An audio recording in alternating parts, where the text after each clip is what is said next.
Hello learners, welcome to the channel The English Words. As we know that knowledge is the key to success, let's unlock it together. तो previously मैंने आपसे discuss किया था कि Anglo Saxon period के बारे में मैंने आपसे डिस्कस कर चुका है, राइट। Anglo Saxon period. तो आप इस वीडियो को देखने से पहले आप प्रीवियसली जो मैंने इसका थ्योरेटिकल पार्ट करवाया है, थ्योरेटिकल पार्ट वो आप एक बार विजिट कर लीजिए, ठीक है। उसके बाद ही आप इस पर जंप कीजिएगा। तो let's start the objective of Anglo Saxon period, ठीक है। तो पहले आप क्वेश्चन को बढ़िया से देखिए, खुद से आंसर करने की कोशिश कीजिए, ओके। उसके बाद मैं उसका आंसर विथ एक्सप्लेनेशन बताता हूँ। चलिए, तो फर्स्ट क्वेश्चन देखते हैं। The Anglo Saxon period is generally considered from. तो हमें सिंपली पूछा है कि एंग्लो सेक्सन पीरियड का टाइम पीरियड क्या था, मतलब कब से कब का था। तो हमें पता है, मैंने पढ़ा है क्या, 450 से लेके 1066 तक इसका टाइम पीरियड आता है, ठीक है। Next question forward. Which language was mainly used during the Anglo Saxon period. अब बताइए कि एंग्लो सेक्सन पीरियड के टाइम पे कौन सा लैंग्वेज मेनली यूज होता था। लैंग्वेज के बारे में पूछा है, बताइए कौन सा लैंग्वेज था। तो हमें इजीली पता है कि एंग्लो सेक्सन पीरियड को हम लोग ओल्ड इंग्लिश बोलते हैं ना, ओल्ड इंग्लिश पीरियड भी बोलते हैं, ओल्ड इंग्लिश पीरियड, ठीक। तो इस ओल्ड इंग्लिश पीरियड से हमें क्या पता चलेगा कि वहाँ पे ओल्ड इंग्लिश यूज होता था, तो ओल्ड इंग्लिश। फिर next, the Anglo Saxon writers mainly wrote, मतलब एंग्लो सेक्सन के जो राइटर थे वो मेनली क्या लिखते थे, मेनली इनका वर्क या फिर इनका थीम क्या होता था। जो एंग्लो सेक्सन राइटर थे वो उनका मेनली क्या थीम था, तो वो रिलीजियस वर्क लिखते थे और हेरोइक वर्क्स लिखते थे, ठीक है। रिलीजियस वर्क्स में क्या,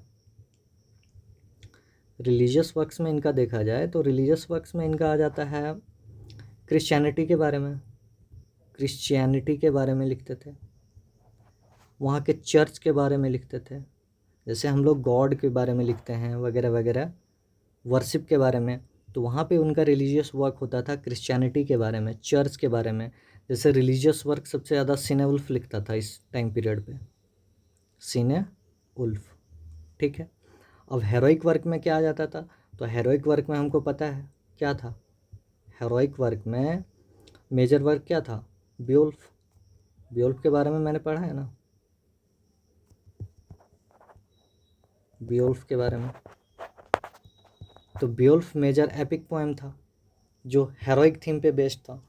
तो एंग्लो सेक्सन टाइम पीरियड का जो मैक्सिमम राइटर लोग थे वो रिलीजियस वर्क्स पे लिखते थे, और यार फिर उनका थीम क्या होता था, हेरोइक थीम होता था, करेक्ट। नेक्स्ट देखते हैं, which feature is not associated with Anglo Saxon literature. इसमें पूछ रहा है कि एंग्लो सेक्सन लिटरेचर इनमें से किस पे नहीं लिखा जाता था या किस से एसोसिएटेड नहीं था। तो हमें पता है कि एलिट्रेशन तो बहुत सारा यूज होता था उसमें, एलिट्रेशन का यूज़ देखा गया है ना एंग्लो सेक्सन एज में, यस। तो हम समझते हैं कि एलिट्रेशन क्या है।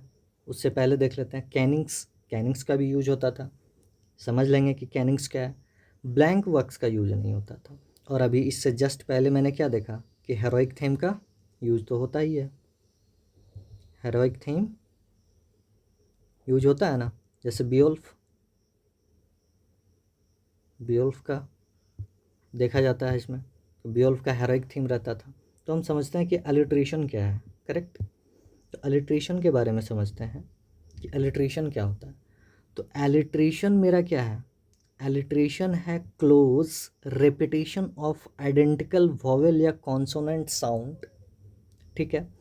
कहने का अर्थ ये हुआ कि एलिट्रेशन उसे बोलते हैं जब एक सेंटेंस में, ठीक है, क्लोजेस्ट रिपीटेशन होता है वॉवेल साउंड का या फिर कॉन्सोनेंट साउंड का, एकदम आइडेंटिकल, मतलब सेम सेम, जैसे स का उच्चारण हो साथ में। जैसे देखते हैं, 7 sisters slept on the sand.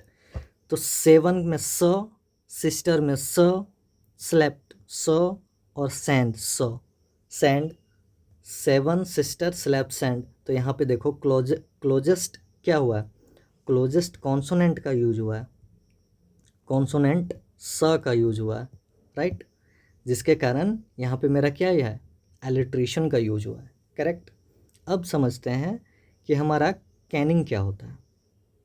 Canning, तो कैनिंग जो है वो फिगरेटिव टू वर्ड फ्रेज है। टू वर्ड फ्रेज कहने का अर्थ ये हुआ कि ये फिगरेटिव टू वर्ड फ्रेज होता है जो नाउन से मिलकर बना होता है, ठीक है, विच क्रिएट पोएटिक मेटाफर, और इसको कैसे यूज करते हैं, एज अ मेटाफर के यूज में, ठीक है। तो समझते हैं कि एज अ मेटाफर इसको कैसे यूज करते हैं। जैसे हम बोलते हैं, जैसे सी रोड को हम लोग क्या बोलते हैं, जैसे वेल रोड बोल दिए, वेल वेल मछली होती है ना, उसका रोड, तो उसका मेटाफोरिक कर दिए हम लोग, किससे, सी रोड से। मेटाफोरिक किस में किया, वेल रोड में। फिर समझते हैं बैटल स्वेट, बैटल स्वेट मतलब बैटल में पसीना आना, मतलब पसीना निकलना, तो उसको हम लोग फॉर ब्लड से मेटाफोरिक किए कि ब्लड को हम लोग क्या बोलते हैं, तो ब्लड को हम लोग मेटल स्वेट बोलते हैं। ये प्रीवियसली एग्जाम में पूछा जा चुका है ये सारी, तो इसको आप ध्यान से देख लीजिए एक बार। फिर होता है रिंग गिवर, तो रिंग गिवर कौन होता है, रिंग गिवर को एज अ मेटाफोरिक कहाँ पे यूज किया गया, फॉर किंग के लिए मेटाफोरिक, कि किंग को रिंग गिवर बोला जाता है। फिर समझते हैं स्काई कैंडल। अब स्काई का कैंडल किसे बोला जाता है, तो स्काई का कैंडल सन को बोला जाता है। तो यहाँ पे स्काई कैंडल को एज अ मेटाफोरिक, सन के मेटाफोरिक को as a sky candle use किया गया, ठीक है। तो हमें समझ में आ गया होगा कि कैनिंग क्या होता है। तो कैनिंग में ये चार चीज़ें मैं याद रखी, इसी से क्वेश्चन मैक्सिमम बनता है, whale road, battle sweat, ring giver और sky candle, correct. Next question forward करते हैं।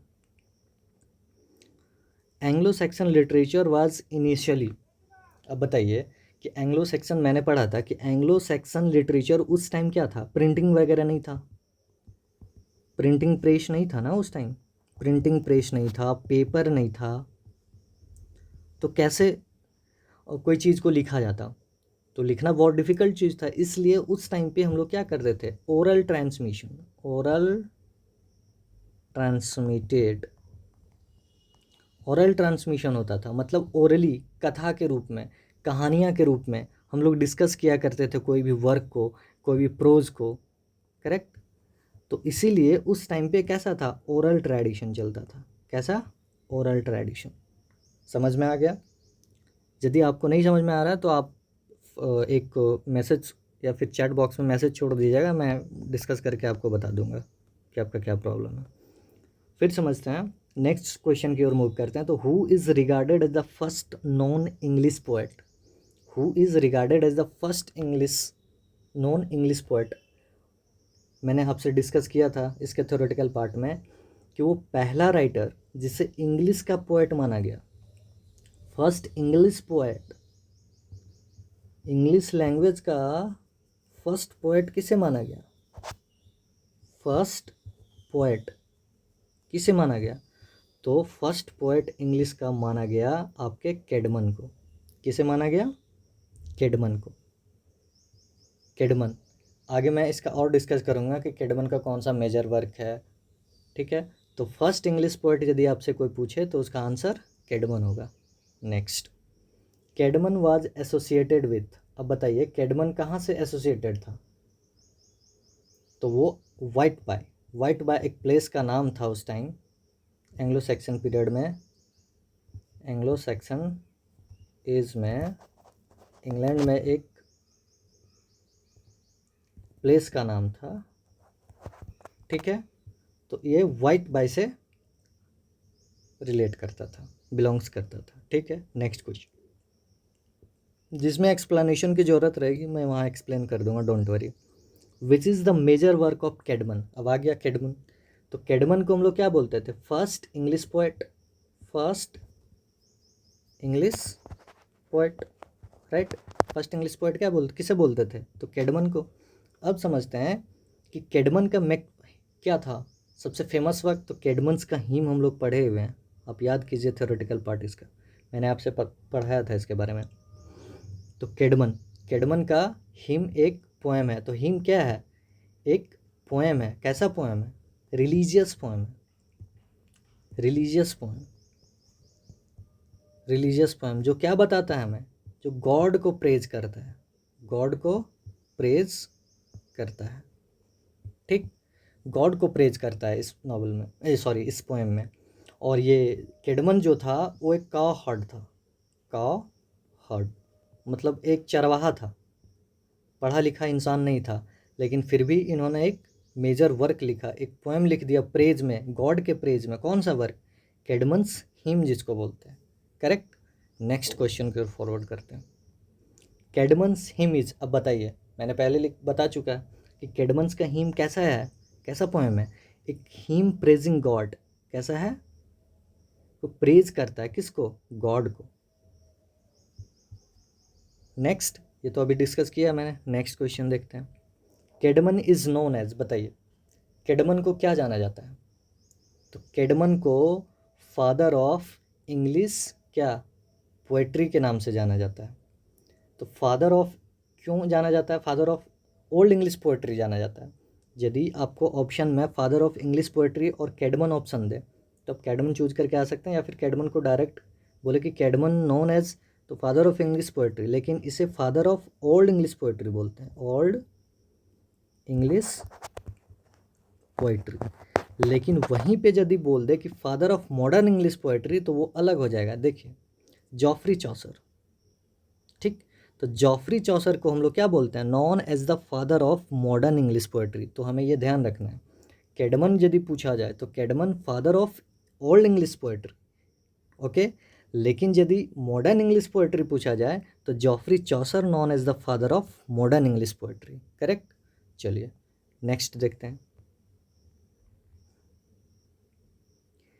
अब समझते हैं बेड।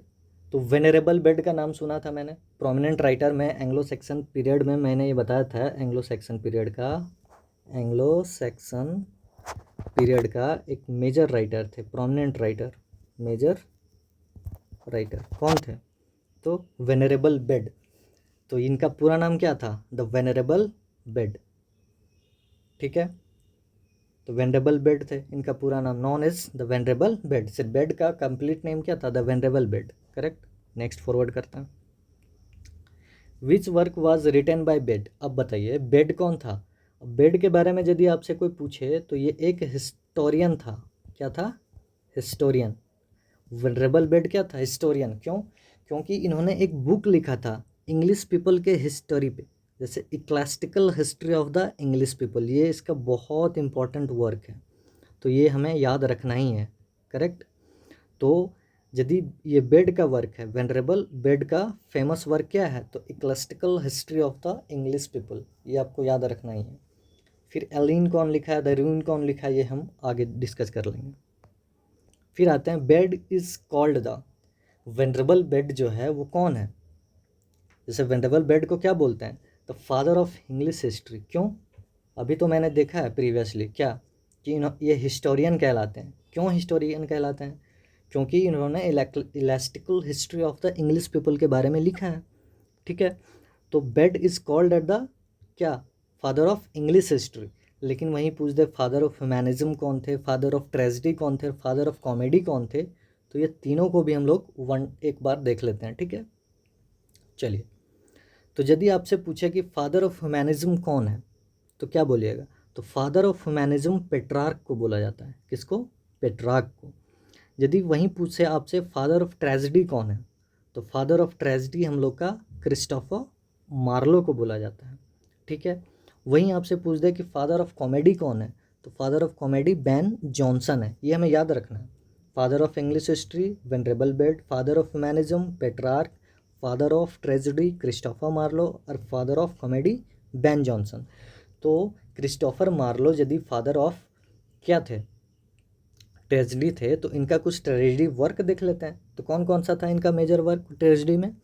तो ये लिखे हैं book the doctor Faustus, the Jew of Malta और टम्बरलैन द ग्रेट, ये हमें याद रखना है। क्रिस्टोफर मार्लो का major work doctor Faustus, doctor Jew of Malta और द टम्बरलैन द ग्रेट, ये सारे क्या हैं? तो ये सारे ट्रेजेडी हैं, ये सारा ट्रेजेडी है, ठीक। अब समझते हैं कि फादर ऑफ कॉमेडी कौन है? तो बेन जॉनसन, जिन्होंने क्या है, बेन जॉनसन जो every man in his humour का आविष्कार किया था, मैंने खोजा था इनको, every man in his humour इनका वर्क है। तो इनका मेजर वर्क देख लेते हैं कौन कौन सा है। तो फादर ऑफ कॉमेडी किसको, बेन जॉनसन। इसका major work every man in his humour, Volpone और द एक्लमिस्ट। ठीक है, ये तीन इनका, और ये तीनों का है कॉमेडी, क्योंकि इनको फादर ऑफ कॉमेडी ना बोला जाता है, इसलिए इनका कॉमेडी वर्क ये तीनों इंपॉर्टेंट है। तो आप एक बार इसको देख लीजिए, स्क्रीनशॉट ले सकते हैं या फिर आप राइट कर लीजिए अपने नोट्स बुक में।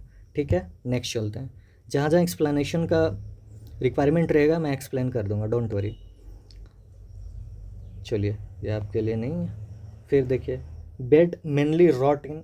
अब जो वेनरेबल बेड थे, वेनरेबल बेड, ये classical history of English paper लिखे थे कौन से लैंग्वेज में, तो लैटिन लैंग्वेज में। कौन सा, लैटिन लैंग्वेज। तो ये लैटिन लैंग्वेज में अपना वर्क को लिखा करते थे। तो venerable Bede is mainly wrote in Latin language. ठीक है, नेक्स्ट देखते हैं। Cynewulf is known as.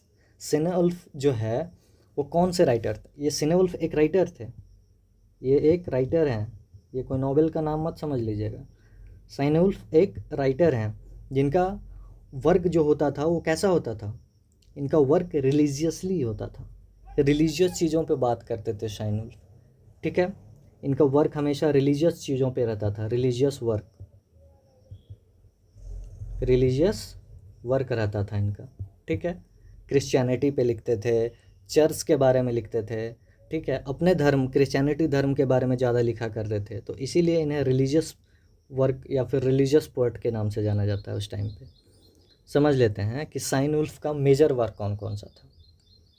तो साइनउल्फ का मेजर वर्क हमें पता है, मैंने पढ़ा है प्रीवियसली, क्या, ज्यूलिना, एलिन, क्रेस्टू और the fates of the apostles, ये इनका मेजर वर्क है।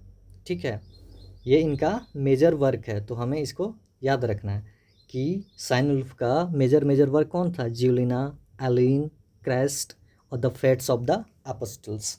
ठीक है, चलिए ये ख़त्म हो गया। अब नेक्स्ट देखते हैं, which work is associated with Cynewulf. अभी हमने पढ़ा है कि साइनउल्फ का मेजर वर्क कौन कौन सा था, Elene, Juliana, the fates of the apostles, the fates of the apostles था ना। तो ये इनका कुछ मेजर वर्क था। तो इनमें से कौन सा है, देखिए ये ज्यूलिना है ना, तो इनका मेजर वर्क कौन सा है, किसका, साइनउल्फ का मेजर वर्क कौन सा है, ये रहा, करेक्ट। नेक्स्ट देखते हैं, Christ first two was written by, अभी देखें क्रेस्ट फर्स्ट और टू कौन लिखा है, तो साइनउल्फ लिखा है। चलिए next, the fates of the apostles. अब देखिए फिर से आ गया, the fates of the apostles, ये जो है वो बलिदान का बारे में बताता है, बलिदान के बारे में जिक्र करता है हमें। तो फेट्स ऑफ एपोस्टल्स है वो बलिदान, इसका थीम जो है वो बलिदान का थीम है, तो एक मार्टिरडम स्टोरी है। ठीक है, नेक्स्ट, साइनउल्फ इनरिस्ट। साइनउल्फ जो है वो कौन से मतलब इंटरेस्ट मतलब किस कौन से पीरियड से रिलेटेड थे, कौन से पीरियड में इनका मेजरली वर्क देखा गया, तो ओल्ड इंग्लिश पीरियड, जिसको एंग्लो सेक्शन एज बोलते हैं हम लोग, एंग्लो सेक्शन एज, राइट। चलिए नेक्स्ट, फिर the dream of the rood is. तो ड्रीम ऑफ द, इसको आप रिमेंबर ही कर लीजिए कि the dream of the rood जो है वो एक्चुअली में क्या शो करता है, तो vision of cross. Vision of cross मतलब चर्च क्रॉस जो होता है ना, चर्च का जो क्रॉस सीन होता है, चर्च में आप गए होंगे तो एक क्रॉस दिखता होगा, तो इसी को ये इंडिकेट करता है, the dream of the rood. ठीक, next, the wanderer is mainly considered. चलिए इसको छोड़िए, the ruin discuss, the phoenix symbolizes. हाँ, फिर ये समझते हैं। अब next question, the Beowulf. Beowulf के बारे में डिस्कस करते हैं हम लोग कि बियोल्फ कौन थे। बियोल्फ कौन थे नहीं, बियोल्फ एक एपिक पोएम था, अभी पहले डिस्कस किया है मैंने, एपिक पोएम। तो एपिक पोएम इसको कौन लिखा था, तो बियोल्फ के बारे में हमें कोई जानकारी नहीं कि किसने लिखा था, ये एनोनिमस थे, इनके पोएट का पता नहीं था हमें। ठीक है, तो बियोल्फ कैसा वर्क है, एक एनोनिमस वर्क है। एनोनिमस वर्क वैसा होता है जिसमें कोई पोएट के बारे में हमें पता नहीं चलता है। ठीक है, चलिए, फिर तो बियोल्फ इज कैसा है, एक एपिक पोएम है, अभी बताया था ना आपने, एपिक पोएम जिसमें हीरोइज्म थीम था, हेरोइज्म थीम के बारे में डिस्कस होता है इसमें। तो एन एपिक पोएम। चलिए नेक्स्ट, बियोल्फ फाइट्स। अब समझते हैं कि बियोल्फ का थोड़ा सा देख लेते हैं कि बियोल्फ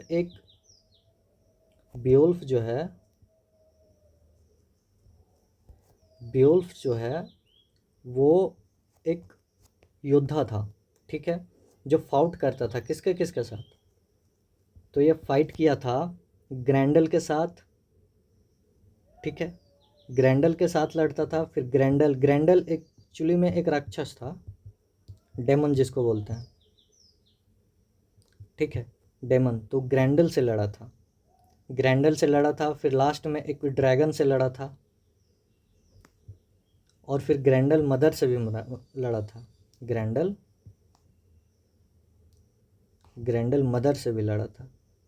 क्योंकि फर्स्ट फेज में क्या होता है, फर्स्ट फेज में बियोल्फ जो है वो ग्रैंडल को मार देता है, फिर बदला लेने के लिए ग्रैंडल मदर आती है तो ग्रैंडल मदर को भी मार देता है, ठीक है, और लास्ट में फिर जब अपना वापस चला जाता है अपना होम प्लेस, तो वहाँ पे जनता को बचाने के लिए वो मतलब अपने पीपल्स को प्रोटेक्ट करने के लिए ड्रैगन से लड़ता है, और लास्ट में वो डेथ कर जाता है। ड्रैगन उसे बहुत तरह से पूरी तरह से घायल कर देता है, तो ड्रैगन से लड़ता है लास्ट में, ठीक है। देखिए नेक्स्ट क्वेश्चन वही आ गया कि which creature is not fought by Beowulf. तो बियोल्फ ड्रैगन से लड़ा, ठीक है, ग्रैंडल से लड़ा, लेकिन साइक्लोप से लड़ा था क्या, नहीं, तो ये कल कट हो जाएगा। नेक्स्ट, बियोल्फ बिलोंग्स टू, कौन से एज में बिलोंग्स करता है बियोल्फ पोएम, तो एंग्लो सेक्सन एज से। और बियोल्फ क्या है, बियोल्फ क्या है, एक एंग्लो सैक्सन एपिक पोएम है। एंग्लो सैक्सन क्या है, एपिक पोएम है, करेक्ट। जो कैसा इसका थीम है, तो हेरोइज्म इसका थीम है, हेरोइज्म थीम, राइट। तो ये हमें याद रखना है। नेक्स्ट देखते हैं, the central theme of Beowulf is, अब बताइए क्या था इसका, अभी जस्ट बताएं क्या था थीम, हेरोइज्म, तो हीरोइज्म इसका थीम था। फिर नेक्स्ट देखते हैं, King Alfred the great.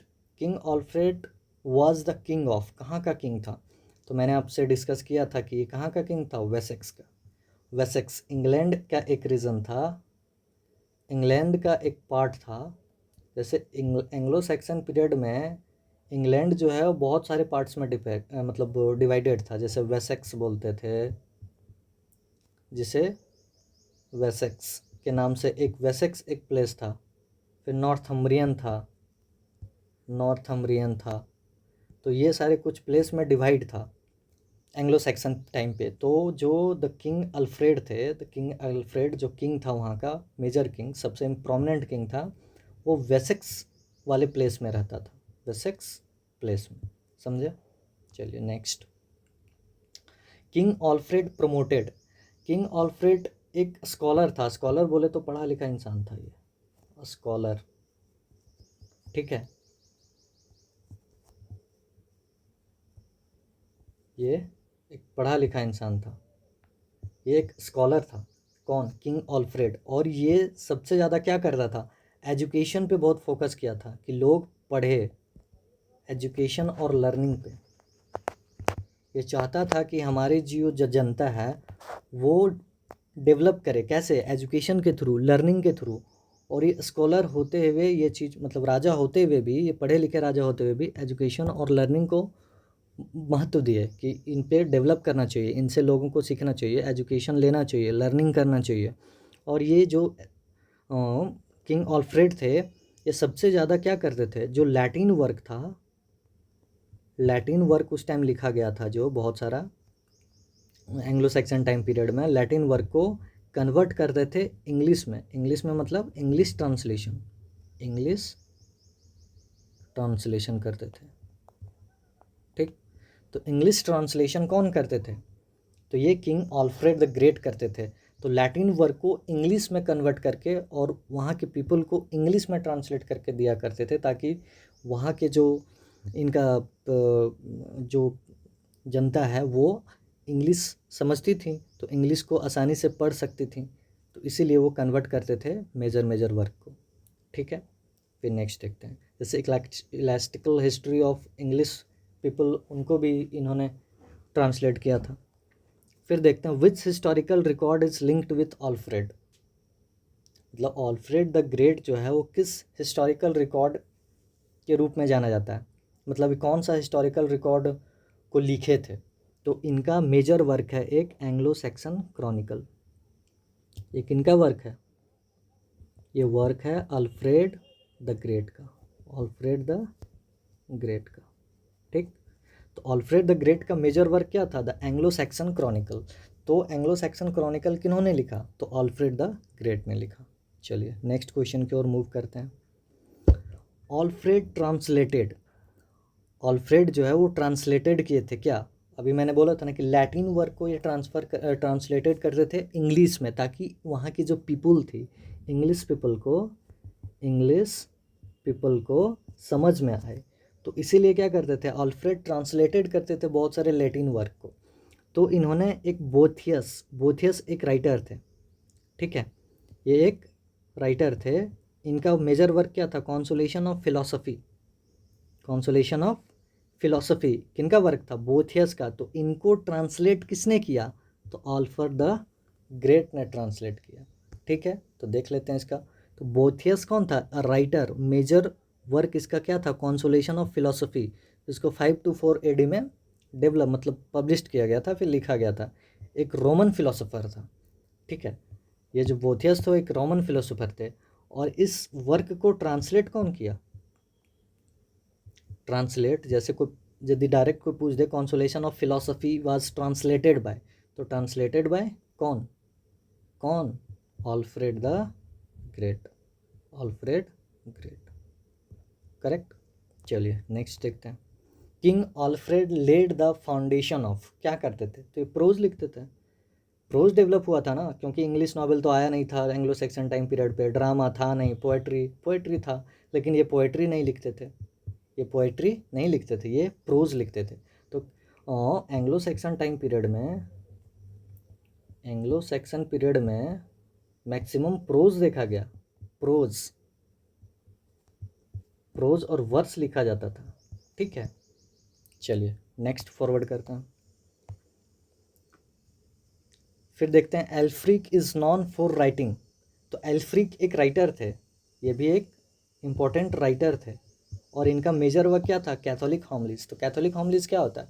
Catholic होमलीज क्या होता है? कैथोलिक होमलीज जो चर्च में जो धार्मिक उपदेश दिया जाता है, धार्मिक उपदेश, ठीक है, इसको क्या बोलते हैं? Religious sermon.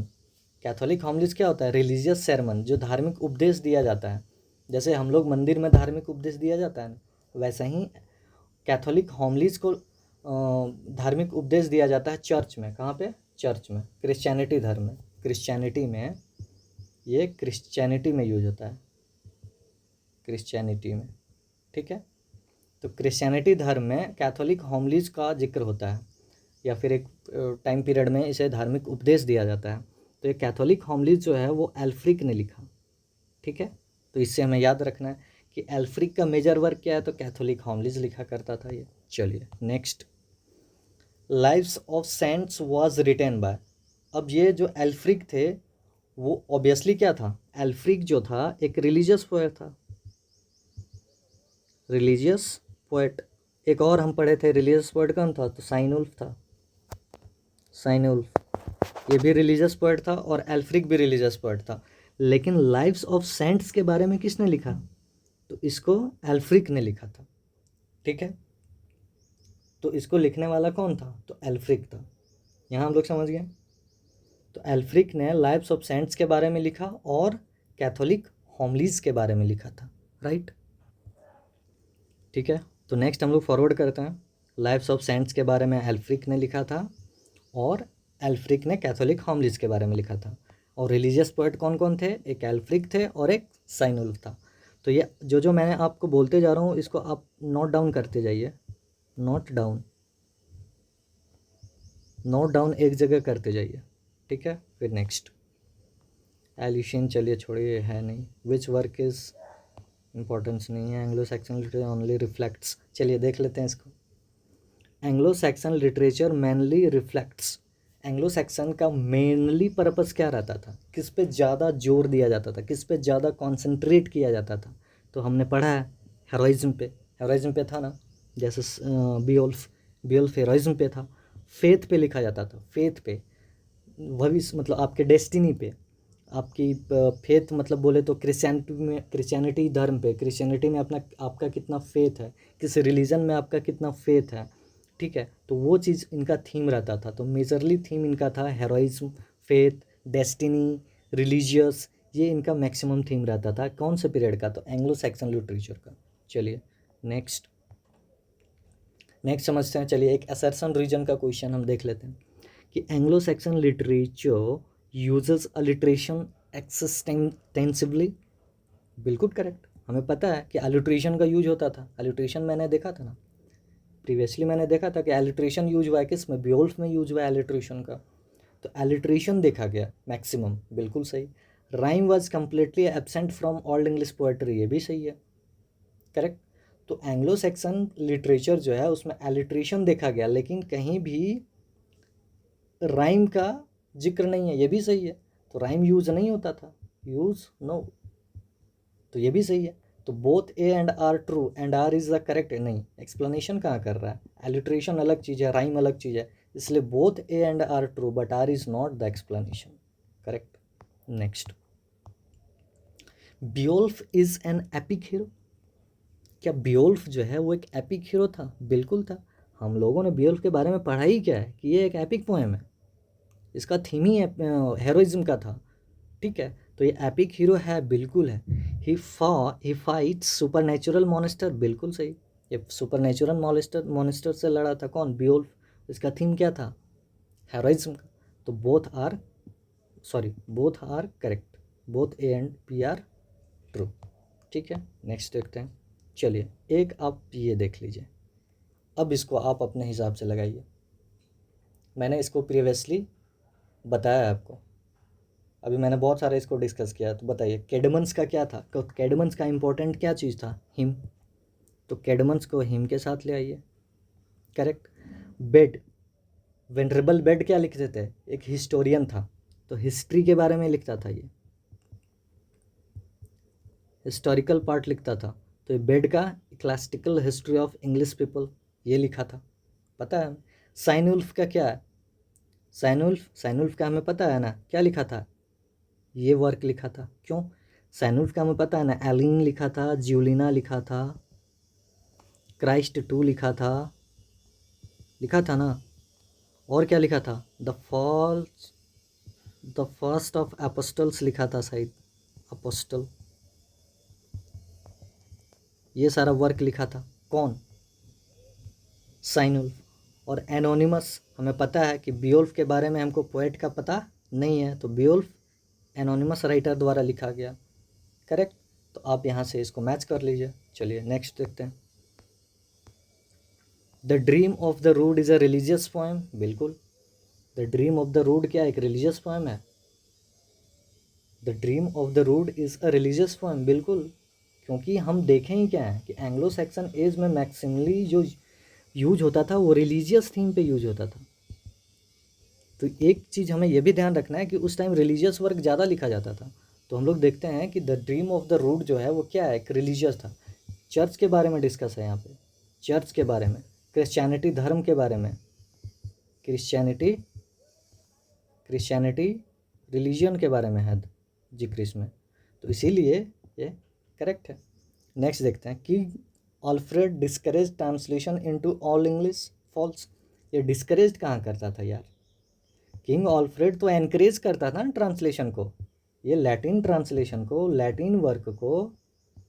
Latin work to English में ट्रांसलेट करता था ना, ये इंग्लिश ट्रांसलेशन, ये तो ट्रांसलेशन करता था बहुत सारा, करेक्ट। चलिए नेक्स्ट देखते हैं। English Anglo Saxon literature was deeply influenced by Christianity, बिल्कुल सही। हमने पढ़ा ही है वही कि रिलीजियस था, क्रिश्चियनिटी था, क्रिश्चियन धर्म पे था, एपिक पोएम लिखा जाता था, ठीक है, और हेरोइज्म थीम था, यही शब्द इंपॉर्टेंट तो याद रखना है हमें। तो एक बार देख लेते हैं एंग्लो सैक्सन लिटरेचर का मेजर चीज़ क्या देख लेते हैं। सबसे पहले ये जो था वो रिलीजियस वर्क पे लिखा करते थे, रिलीजियस, ठीक है, क्रिश्चियनिटी पे, क्रिश्चियनिटी पे। और क्या था, रिलीजियस था, क्रिश्चियनिटी था, हेरोइज्म पे था, हेरोइज्म पे था, एपिक पोएम लिखा करते थे, एपिक पोएम, यही सब तो चीज़ था इसमें। तो ये हमें मेजरली याद रखना है। चलिए नेक्स्ट देखते हैं। Beowulf is the earliest English novel. देखो बियोल्फ एक नॉवल नहीं था, बियोल्फ एक पोएम था, ये एपिक पोएम था, एपिक पोएम था, इसलिए ये फॉल्स हो जाएगा ना। फिर Cynewulf's identity is completely certain historically. Cynewulf का जो आइडेंटिटी है वो कम्प्लीटली सर्टेन है हिस्टोरिकली, तो नहीं, ये कम्प्लीटली हिस्टोरिकल था साइनवुल्फ, नहीं। हिस्टोरिकल मैक्सिमली देखा जाता है किसको, ये वेनरेबल बेड को, द वेनरेबल बेड को देखा जाता है ना, तो ये तो होगा नहीं। चलिए नेक्स्ट क्वेश्चन देखते हैं कि which stylistic feature is central to Anglo Saxon poetry. मतलब कौन सा एंग्लो सैक्सन पोएट्री का सेंट्रल स्टाइलिक फीचर था, मतलब किस में लिखा जाता था। मैं एक्चुअली में एंग्लो सैक्सन टाइम पे, तो इसमें मैंने देखा कि which stylistic feature central features is central to Anglo Saxon poetry. तो एंग्लो सैक्सन पोएट्री में हमने इंपॉर्टेंट फीचर्स क्या देखा था कि इसमें फ्री वर्स तो यूज़ नहीं था, हेरोइक कपलेट भी यूज़ नहीं था, ब्लैंक वर्स भी नहीं था, अलिट्रेशन का यूज होता था। अलिट्रेशन हमने पहले पढ़ चुका है कि अलिट्रेशन होता क्या था। अलिट्रेशन था क्लोजेस्ट रिपीटेशन ऑफ वोवेल या फिर कॉन्सोनेंट साउंड्स, तो वो अलिट्रेशन था। तो एंग्लो सेक्शन का मैक्सिमम जो फीचर्स था वो अलिट्रेटिव वर्स में लिखा जाता था, करेक्ट। नेक्स्ट देखते हैं कैनिंग्स आ। तो कैनिंग्स क्या था, कैनिंग्स के भी बारे में मैंने प्रीवियसली डिस्कस कर चुका है आपसे कि कैनिंग्स क्या था। तो कैनिंग्स एक कंपाउंड मेटाफोरिकल एक्सप्रेशंस था। मैंने पढ़ा है कि कंपाउंड मेटाफोरिकल एक्सप्रेशन था, जैसे वेल रोड, वेल रोड, इसके बारे में मैंने पहले डिस्कस कर चुका है, तो आप प्रीवियसली देख सकते हैं प्रीवियस क्वेश्चन। तो कैनिंग्स क्या था, एक कंपाउंड मेटाफोरिकल एक्सप्रेशन होता था, करेक्ट।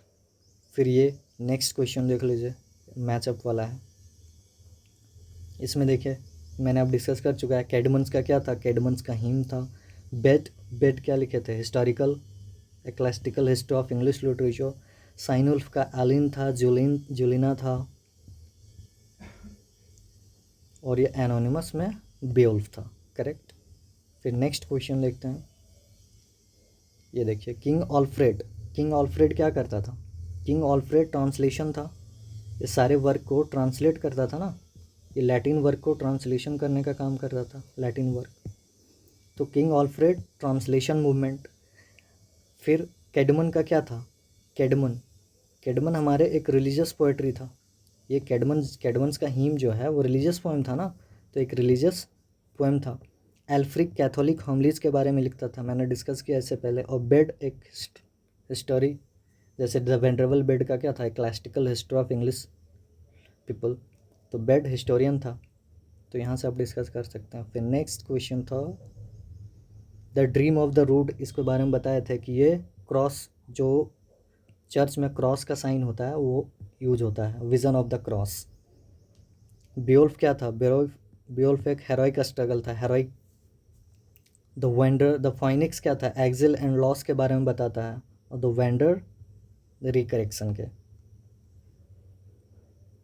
फिर यहाँ से एक आप देख लीजिए क्वेश्चन। तो कैडमन, कैडमन कौन था, कैडमन को क्या बोलते थे, तो कैडमन को फर्स्ट इंग्लिश पोएट बोला जाता है।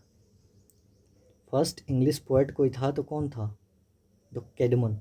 फिर ऑल्फ्रेड द ग्रेट कौन था, Alfred the Great, Alfred the great एक कौन थे, तो एक स्कॉलर किंग था, ये स्कॉलर किंग जो लैटिन वर्क को इंग्लिश में ट्रांसलेट करता था। फिर वेनरेबल बेड एक हिस्टोरियन था, the classical history of English people लिखा था। साइनउल्फ क्या है, एक एंग्लो सैक्सन का रिलीजियस पोएम है या फिर एपिक पोएम है, जिसका थीम क्या था, तो हेरोइज्म इसका थीम था, हेरोइज्म थीम, करेक्ट।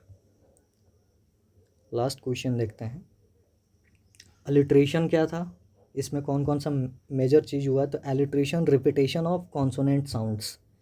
कैनिंग्स, कैनिंग्स किसको बोलते हैं? कंपाउंड मेटाफर, मैंने पहले डिस्कस किया हुआ है, आप देख सकते हैं कैनिंग्स के बारे में। Compound metaphor, heroic poetry, celebration of warriors. Heroic poetry किसको बोलते हैं? जिसमें हीरो या फिर जो मेजर सेंट्रल कैरेक्टर होता है वो हेरोइक थीम पे बेस्ड होता है। फिर oral tradition, poem transmitted verbally, जिसमें ओरल ट्रेडिशन ही यूज़ करते हैं हम लोग इस सेशन में। तो ये कंप्लीट था आज का सेशन एंग्लो सैक्सन एज का। Anglo Saxon age complete. Objectives question.